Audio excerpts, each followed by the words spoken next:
오늘은 하나님의 섭리를 믿으십니까? 라는 제목으로 말씀을 전하려고 하는데요. 섭리를 믿게 되는 새로운 관점을 갖게 되는 것이 이 설교의 핵심 포인트입니다. 그래서 이 관점에 대해서 좀 어떻게 설명을 드릴까 고민하다가 두 가지만 말씀을 드리면은요. 아마 이런 이야기 많이 들어보셨을 거예요.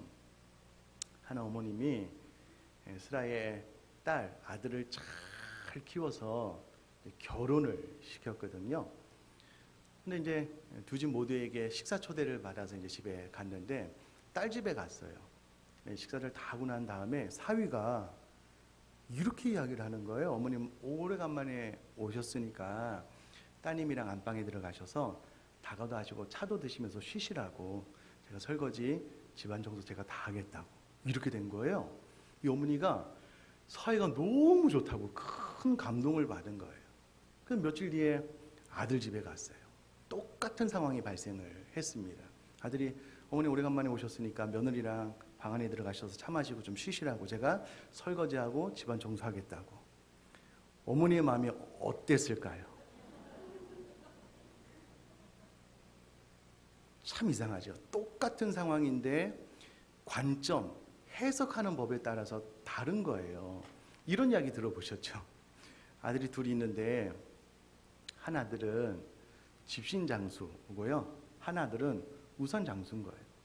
그래서 이제 비가 오면 어머님이 우리 집신을 파는 우리 아들이 많이 팔지 못하면 어떡하나 늘 걱정인 거예요. 또 비가 오면은, 지금 맞게 설명하고 있나요? 다시요. 비가 오면 집신, 해가 뜨면, 죄송합니다. 다 알아들으셨죠? 이걸 좀 뒤집어 가지고 해가 뜨면 우리 아들이 집신을 많이 팔아서 좋다, 감사하다. 비가 오면 우리 아들이 우산을 많이 팔아서 감사하다, 이렇게 생각하면 좋잖아요. 근데 우리 한국 어머니들 안에는 염려 걱정들이 좀 더 많은 것 같아요. 그래서 좀 관점을 조금만 바꿀 수 있으면 좋겠는데 이게 참 쉽지는 않은 것 같아요. 근데 오늘 본문은요, 요셉의 생애를 요셉의 관점이 아닌 하나님의 섭리라는 관점으로 해석해 놓은 시입니다. 특별히 이 시편 기자가 하나님의 섭리가 요셉의 생애를 하나님의 계획대로 잘 이끌어가고 있다는 것을 정확하게 잘 설명을 해 줌으로써 요셉이 느끼는 스스로의 관점이 아닌 하나님이 가지고 있는 관점에 대해서 잘 설명을 해줘서 참 은혜가 되는 그런 본문입니다. 사실 요셉의 입장에서 보면은요, 그가 약 17살 정도 되었을 때 혹은 그 후에 그의 형들에 의해서 은 20의 애굽의 노예 종으로 팔려가요. 언제인지는 잘 모르겠는데 종살이를 열심히 하다가 오해를 받게 되어서요, 또 감옥에 들어가요. 그러다가 30살에 애굽의 총리가 되거든요.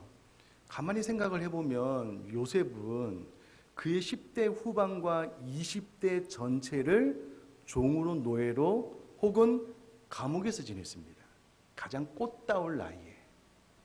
여러분, 요셉의 입장에서 보면 전혀 은혜스럽지가 않아요. 힘들고 고통스러운 시간을 보냈을 것 같아요. 근데 오늘 본문에 보면은요, 요셉과 상관없이 하나님의 관점으로 요셉의 인생이 어떻게 진행됐는지 더 큰 그림 안에서 하나님의 섭리를 설명을 해주고 있습니다. 분명한 사실은요, 하나님의 섭리를 온전히 믿을 수 있는 믿음의 관점이 생기면 첫 번째, 내 삶의 모든 순간들이 좀 이해가 돼요. 그리고 내가 실수했던 것들에 대해서 좀 편해져요. 그리고 하나님께서 내 삶을 이끌어 가신다는 섭리에 대한 신뢰가 있으면은요, 하나님께서 나를 통한 하나님의 비전 소명을 반드시 이루실 것에 대한 확신을 가지고 삶을 힘있게 살아나갈 수 있거든요. 그러므로 오늘 이 본문을 통해서 저와 여러분들이 하나님의 섭리를 분명하게 믿으실 수 있게 되기를 제가 주님의 이름으로 축복합니다.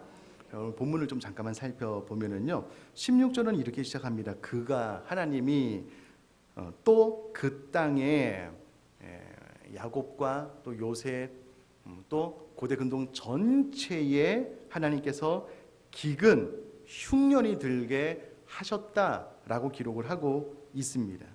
이 흉년으로 말미암아 그들이 애굽과 그의 후손들이 의지하고 있는 양식을 다 이 흉년을 통해서 끊어버리셨다는 거예요. 이 일을 누가 했다고요? 하나님이 했다라고 시편 기자가 16절에 정확하게 기록을 해놓고 있습니다. 이때 당시에 그 고대 문헌을 찾아보면은요, 정말 전무후무한 7년의 흉년이 있었다라고 기록을 하고 있습니다. 그러면 이 성경의 내용은 사실인데 혹자는 이렇게 이야기할 수 있잖아요. 왜 뭐 시간 다 지나고 난 다음에 그런 뭐 일이 있었다라고 후대에 기록을 해놓을 수도 있지, 그럴 수도 있잖아요. 근데 여러분, 이 흉년 이전에 7년 풍년이 있었는데요. 이 일을 하나님께서 애굽 왕을 통해서 꿈속에서 이제 상징적인 어떤 꿈을 통해서 본인은 해석을 못하고 결국은 요셉을 통해서 해석을 하게 되는데요. 결국은 대흉년 이전에 대풍년이 있을 것을 다 알려주셨습니다. 그러니까 후대에 기록된 게 아니고요. 하나님의 계획 가운데 하나님께서 이 기근을 일으키셨다는 것을 알 수가 있습니다. 그래도 믿지 못하시겠다면 창세기 15장 13절에서 14절은 이렇게 기록이 되어져 있습니다. 한번 들어보셔요. 여호와께서 아브라함에게 이르시되 너는 반드시 알라 내 자손이 이방에서 객이 되어 그들을 섬기겠고 그들은 400년 동안 내 자손을 괴롭히리니 그들이 섬기는 나라를 내가 징벌할지며 그 후에 내 자손이 큰 재물을 이끌고 나오리라. 그러니까 이 기근을 통해서 야곱과 그의 후손이 애굽으로 들어가기 전에 이미 수백 년 전에 아브라함에게 너의 후손이 애굽에서 400년 동안 고된 삶을 살다가 큰 민족을 이루어 나오게 될 것이고 아브라함에게 약속하신 가나안 땅을 그들이 얻게 될 것이다라고 수백 년 전에 예언을 해놨어요.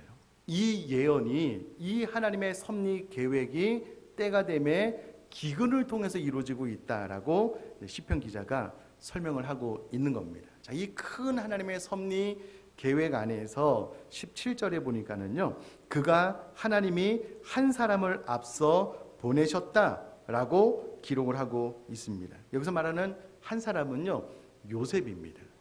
근데 이 17절의 표현이 정말 절묘한 것 같아요. 앞부분은 그가 한 사람을 요셉을 앞서 보내셨다는 거예요. 큰 풍년과 흉년 이전에 이 모든 것들을 준비할 수 있도록 하나님의 섭리가 제대로 잘 진행될 수 있도록 요셉을 앞서 보내셨다라고 기록을 하고 있습니다. 반면 17절 후반절에는요, 앞부분에 그가 하나님이 주어라면 후반절에는 요셉이 주어로 나와서 요셉이 종으로 팔렸다라고 기록을 하고 있습니다. 자, 저를 한번 봐주시면 이것을 생각을 해보면 요셉은 요셉의 입장에서 역사적인 사실 그대로 그의 형들에 의해서 은 20의 애굽의 노예로 팔려간 겁니다. 맞아요. 요셉은 그렇게 이해를 했습니다.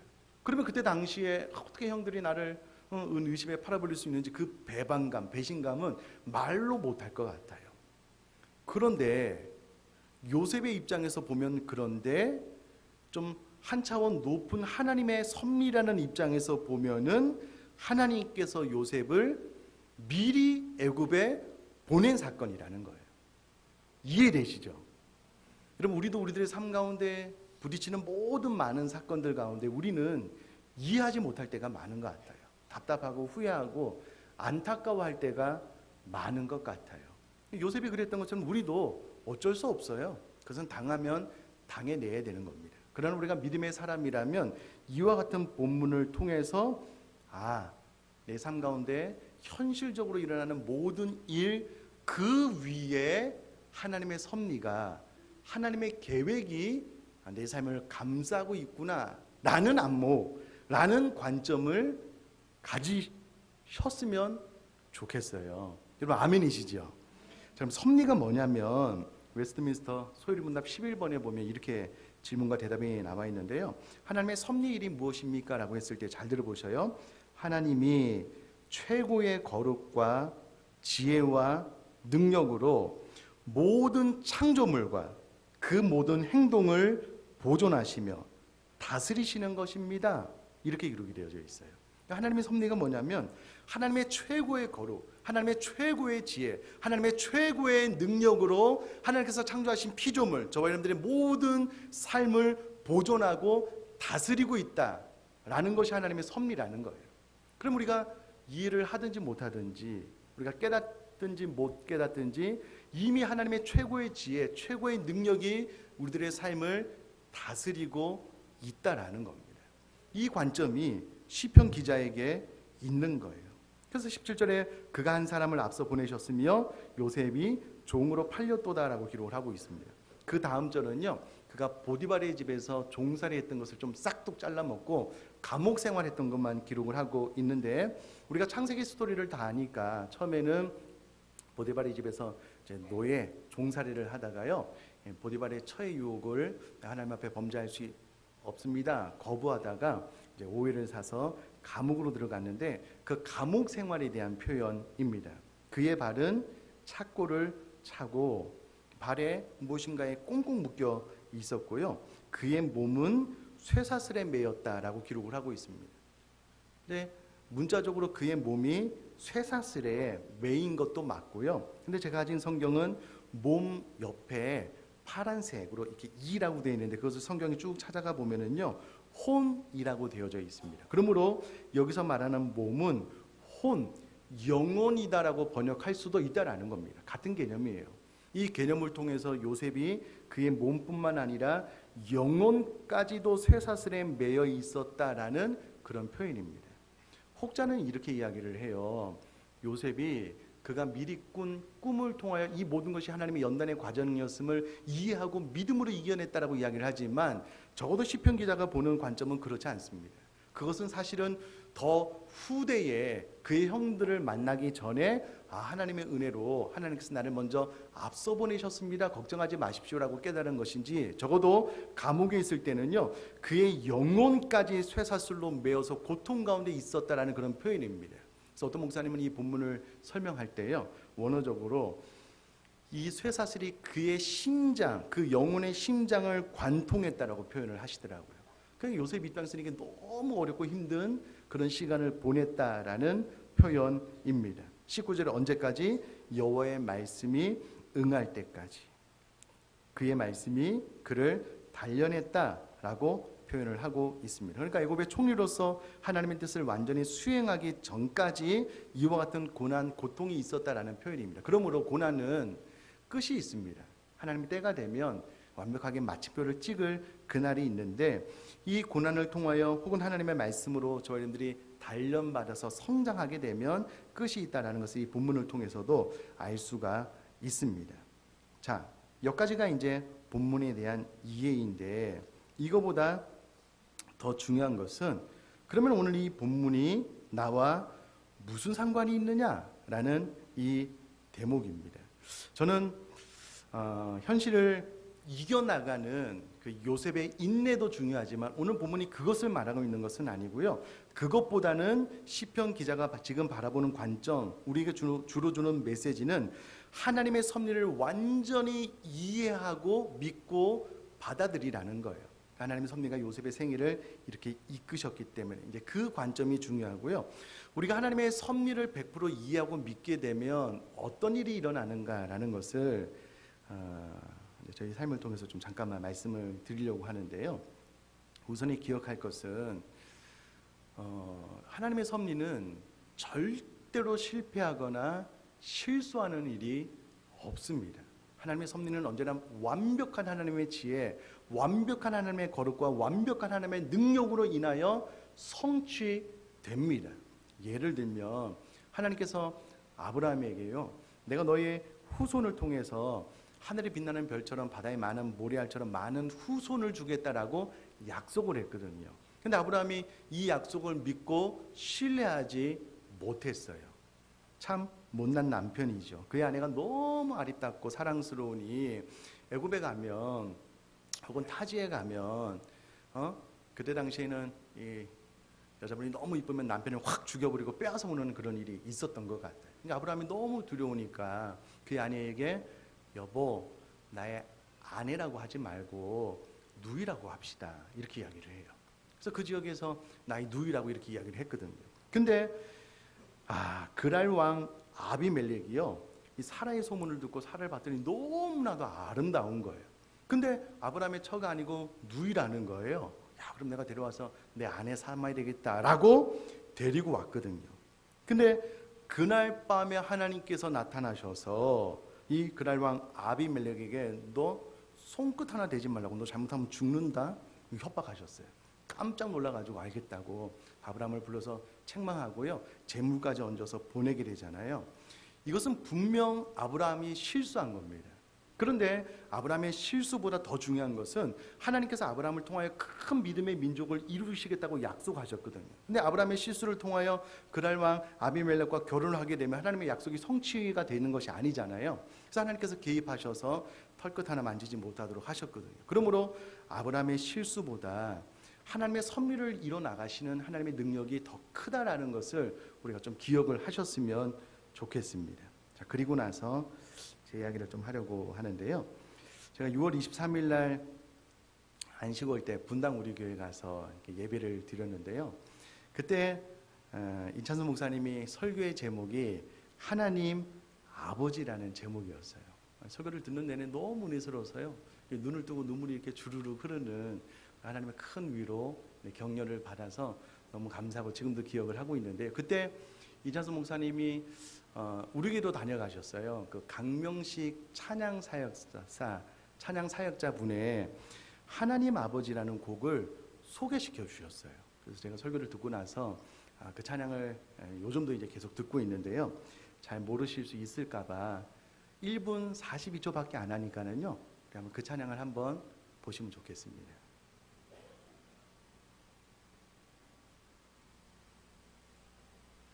하나님 제겐 참 두려운 게 많습니다. 잘 모르는 것도 너무 많습니다.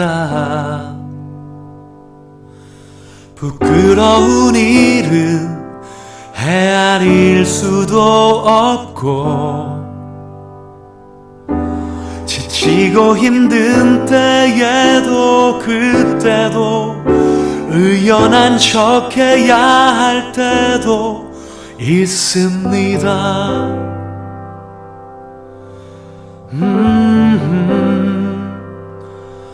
그래도 하나님 아버지, 하나님을 아버지라 부를 수 있어서 난 참 좋습니다.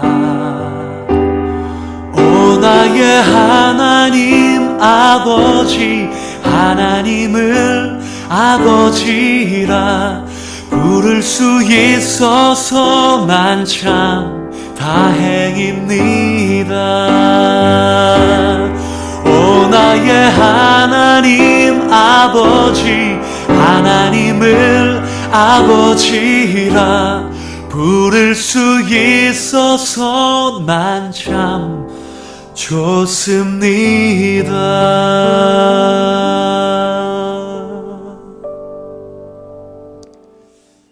저는 제 인생을 돌아볼 때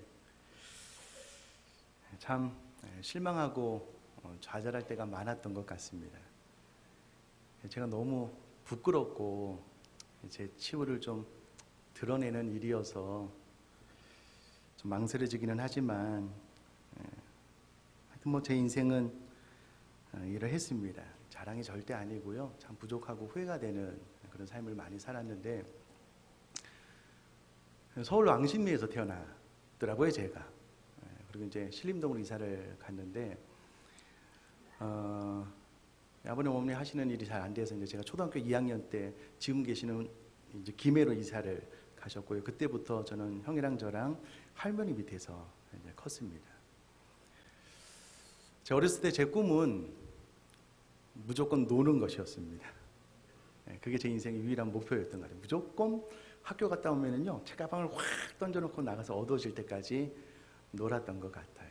특별히 아버님 어머님이 초등학교 2학년 때 이제 김해로 가셨으니까 할머님은 형이랑 제가 너무 사랑스러워 보이니까 모든 것이 다 좋은 거예요. 또 공부에 대해서 한 번도 이야기를 안 하셨던 것 같아요. 또 아버님 어머님도 또 떨어져 사는 게 또 미안하다 보니까 뭐 공부에 대해서 뭐 전혀 그렇게 압력 같은 것들이 없었던 것 같아요.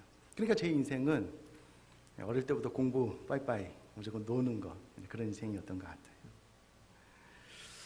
중학교 때 생각을 해보면 저처럼 하라는 게 아닙니다. 오해하지 마셔요. 쉬는 시간에 제 친구들이랑 테니스 공 아셔요? 테니스 공을 가지고 이제 쉬는 시간에 나가가지고 그 10분 동안 죽으라고 축구를 했던 것 같아요. 수업 시간에 들어오면 땀이 막 비 오듯 해요. 선생님 급 당황하시고 그 다음 쉬는 시간에 또 나가요. 또 그렇게 하고 제 인생은 그렇게 살았던 것 같아요.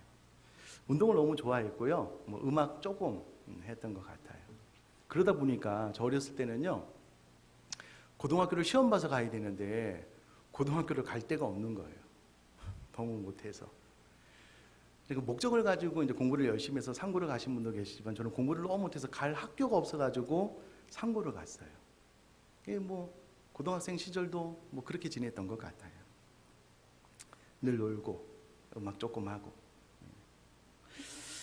저희 아버님 어머님이 축산을 해서요. 저는 형은 공부를 잘했어요. 이제 형은 공부를 잘해서 그 길로 나가면 되고 나는 아버님 어머님 하시던 일을 당연히 물려받으면 되니까. 근데 뭐 신학교 가서 신학 공부를 좀 해서 이제 주일학교 선생님을 좀 잘했으면 좋겠다라는 생각 때문에 서울 신학교에 올라왔는데요. 결국 하나님의 은혜를 받은 거예요. 그래서 제가 제 인생을 하나님 앞에 헌신했습니다. 지금 생각하면 하나님 당황하셨을 것 같아요. 야, 네가 좀 다시 생각해봐라 그러셨을 것 같은데 하여튼 헌신을 했어요. 정신이 번쩍 드니까는요. 그때부터 미친 듯이 책을 읽고 미친 듯이 기도하고 미친 듯이 이 목양이 어떤 것인지 이제 좀 배웠던 것 같아요. 그럼에도 불구하고 지금 돌아보면은요, 이 찬양의 가사처럼 저는 모르는 게 너무 많아요. 한두 가지가 아닙니다. 모르는 게 너무 많고요. 그래서 두려운 게 참 많습니다. 저는 옛날부터 좀 센스 감각이 좀 떨어져서 눈치 이런 것도 잘 몰라요. 그러니까 모든 것들이 참 부족하다라고 많은 시간 생각했던 것 같아요. 부끄러운 일은 찬양의 가사처럼 헤아릴 수도 없고요. 그래도 목사니까, 그래도 교회 지도자니까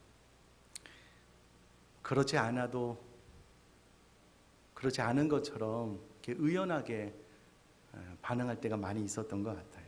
아무렇지도 않게 보여야 될 때가 많으니까 사실 마음은 그렇지 않은데 그럴 때가 많았던 것 같아요. 큐티 베이직 시간에 이제 말씀을 드리는데 그래서 제가 자존감이 낮은 사람은 아닌데 자존감이 한없이 떨어지고 교회 이렇게 목양을 나름대로 부응할 때도 어려운 시간도 보냈던 것 같아요.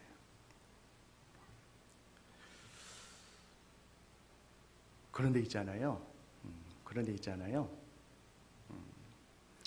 저는 저의 부족함, 연약함, 많이 배우지 못해서 두렵고 괴로운 그 나날들을 보낼 때요. 하나님께서 창세전에 하나님께서 저를 어떻게 지으실지, 어떤 인생을 살게 하실지 다 계획하셨대요. 창세전에. 제 인생의 그 어느 한순간도 하나님이 나 몰라라 하거나 하나님께서 개입하지 않은 시간이 없으셨대요. 저는 저 스스로 너무나도 부족하고 연약하다고 생각을 하지만 하나님은 제가 창세전부터 그리고 어릴 때 지금까지도 하나님의 크신 섭리로 다 이끌어가고 계신데 부족함이 없대요. 저는 부족하지만 저는 연약하지만 하나님은 아브라함의 실수까지도 사용하셔서 하나님의 섭리를 이루셨던 것처럼 저희 모나고 부족한 오랜 시간의 그 인생들 또 좌절감 그것과 상관없이 일하실 수 있는 분이래요. 하나님의 완벽한 지혜 완벽한 능력으로 본인이 창조하신 그 피조물들을 보존하시고 하나님의 작정대로 이끌어 가시는 분이래요. 저는 이 하나님의 섭리에 대한 믿음과 신뢰가 부어지고 난 이후에 제 안에 있는, 물론 여전히 부끄럽지만 그러나 하나님의 섭리라는 관점, 이 믿음이 생겨나고 난 이후에는요, 부끄러움, 두려움들이 많이 사라진 것 같아요. 물론 제가 잘했다는 건 아닙니다. 지금도 정말 열심히 최선을 다해서 살려고 노력하는 것 맞습니다. 하나님의 섭리가 있기 때문에 우리가 우리 인생을 아무렇게나 살아도 된다, 그런 의미는 아닙니다. 그러나 분명한 것은 우리들의 부족함, 우리들의 모자람, 우리들의 실수, 그것보다 훨씬 더 크신 하나님의 섭리가 저 여러분들의 삶을 이끌어 가신다는 거예요. 저는 이것을 분명히 믿습니다. 이 부분에 대한 믿음이 마음속에 깊이 들어오니까는요, 제 인생의 모든 순간들 가운데 이해가 되더라고요. 어렸을 때 부모님이랑 떨어져 산 것도 이해가 되고, 한동안은 원망했을 때가 있었거든요. 왜 다른 집안들처럼 그냥 아버님 오면 따뜻한 사랑 받아가면서 자라날 수 없을까? 근데 이해가 돼요. 하나님의 섭리 가운데 그런 과정이 필요했겠구나. 늘 부족하고 연약하다라고 생각을 했는데 조금 편안하게 받아들일 수 있는 것 같아요. 저 자신을. 또 저 자신을 좀 더 용서하고 격려할 수 있는 것 같아요. 왜냐하면 저희 부족함보다 하나님의 섭리는 너무 크대요. 그거 전혀 상관없이 개의치 않고 나는 내 일을 할 수 있으니까 걱정하지 말래요. 설교를 듣는데요, 눈물이 주르륵 나더라고요. 너무너무 감사가 되고, 특별히 이 찬양의 가사처럼 하나님이 내 아버지가 되심이 너무 고마운 거예요. 너무 감사한 거예요. 여러분도 찬양을 할 때마다 목이 메올 때가 많은 것 같아요. 하나님 너무 좋으신 분이거든요. 그 하나님이 내 하나님이라고 하니까 너무 감사한 거예요. 사랑하는 성도님들, 요셉은 그의 삶이 처음에는 참 쉽지 않았어요. 어려웠어요. 그러나 그것보다 더 큰 하나님의 섭리가, 하나님의 계획이 요셉을 미리 보내시고 힘들지만 연단시키시고 나중에는 요셉을 총리로 사용하셔서 하나님의 큰 언약을 하나님의 섭리 가운데 이뤄 가셨거든요. 그리고 저와 여러분들도 나의 부족함, 나의 연약함 때문에 저처럼 너무 좌절하거나 슬퍼하거나 낙심하지 말고 이 모든 것들을 다 사용하셔서 하나님의 계획을 이뤄나가시는 그 하나님의 섭리를 온전히 믿을 수 있게 되기를 제가 주님의 이름으로 부탁드립니다. 마음에 자유가 와요. 하나님의 위로가 우리 마음을 만지는 것이 느껴져요. 하나님의 섭리 안에서. 저희 여러분들이 그렇게 살아나갈 수 있게 되기를 간절히 바랍니다.